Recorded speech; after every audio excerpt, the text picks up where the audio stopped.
A bit delayed on the video. Really tried hard to do these daily videos. It's yeah, life just keeps throwing up challenges. Basically, after having to return to the UK for an appointment, thought we might have to stay, but it looks like we're probably going to go on Monday after Father's Day on Sunday. And I think this time we'll be a lot more prepared. We prepared, but we were just dealing with a house move and sorting all manner of stuff. Still some unresolved issues. The Airbnb thing's nearly done, but they sent me, because the refund should have been about 225 and they ended up going to 221. I said, okay, fine, what's £4? And then the host had also requested that I pay her an extra £25 for taking the bins out and putting the wash pots away, which I've already said and calculated was, ludicrous. So I gave her £4. And the difference in that is about £21. So I received another missed call from Airbnb and then some more messages saying, oh, we've sent you and a refund, a confirmed refund. They'd sent me the £21. So yeah, I ended up speaking to them again, and they want me. It looks like they were sending her the £21 back that I didn't pay for her request to probably keep her happy. And that's fine if they want to do that, but they sent it to me accidentally. I'm happy to send it back to them, but what they're doing is asking me to send it to her, which is just a bit weird, because in business you want a clear, transactional record of what's gone on. And yeah, I don't know if they're doing that. So it looks like I've agreed to her thing. I don't know. It doesn't add up.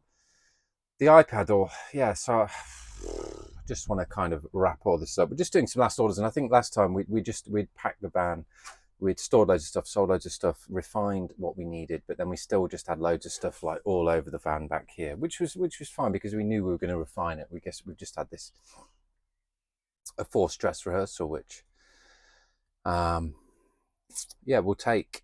And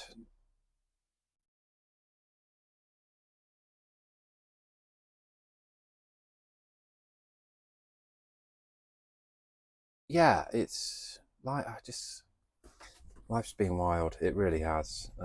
We're positive, and just seems like a turbulent year around for a lot of people.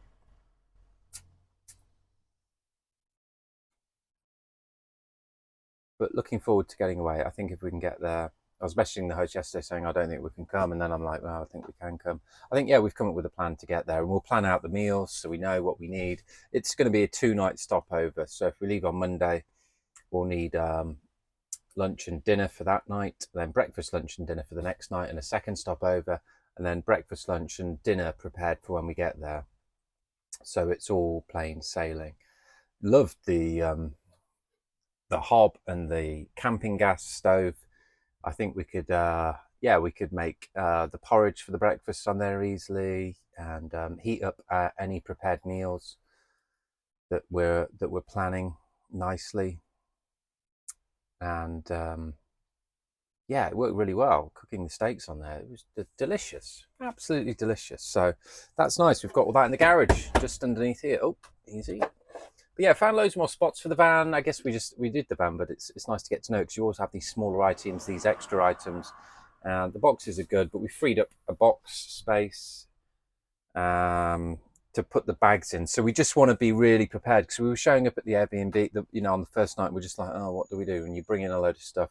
You don't need it all. You're like, where's this thing? Where's that thing? We only needed a few changes of clothes and a minimal toiletries bag and some things for Vito. Some books and toys, so we've got 2 nice bags, carry-on bags, that we're gonna kind of organize as the overnight bags, so we can just be in and out of a hotel or a stopover. But I think we're going to just avoid Airbnbs for the 1-night stopovers or the 2-night stopovers. Only do it for the long-term stays, just because of our experience here. And they're just, I don't know if it's a French thing, or I know Airbnb, they're in the middle. They have to protect the host, they have to protect the guests. That's fair enough. That, and I've only had nothing but good experiences in the past. But just in France, just to be called out for a bit of grease on a pan when you've spent over an hour cleaning and you know, taking the sheets off the beds and all these things. It's just like, phew. They had high standards, and then the next one was just dirty, and then the host was overly nice and then turns psycho when you leave and threatens to call the police and do all these things. But Airbnb have refunded. It's just a bit of a weird process. And I swear I've been talking to a bot. I swear I've actually been talking to a bot. Just the way that they do the process. They're like, oh, we're recommending this to a specialist. They really draw it out so it looks like they're really thinking about it and doing it. And then I had a message to say, oh, I'm out of the office and sorry for the not getting back to you, and yeah, just having lunch or whatever, to make it more human. But just the repetitiveness of some of the statements that I heard and the background noise and some of this noise interference that was put in, you just think it's all being put in there to make it, because I think I know what AI is capable of now, and I know all of these companies, if they've got a call center full of hundreds of people dealing with all these resolutions that need to happen, that now technically with AI, with the language learning, you're seeing it all over. I saw it with Deliveroo. I've seen it with the emails with the QR code thing. Yeah, I'm seeing it more and more, and I know the technology that's available. Obviously, Nonconformity Company, our company, we've got Nonconformity AI, a weekly newsletter to keep up with AI, and Nonconformity AI tools, and profiling all of the AI tools and nonconformity tools. But I think, like for me, the AI has been this new buzzword of late, and it's brought it into everybody's consciousness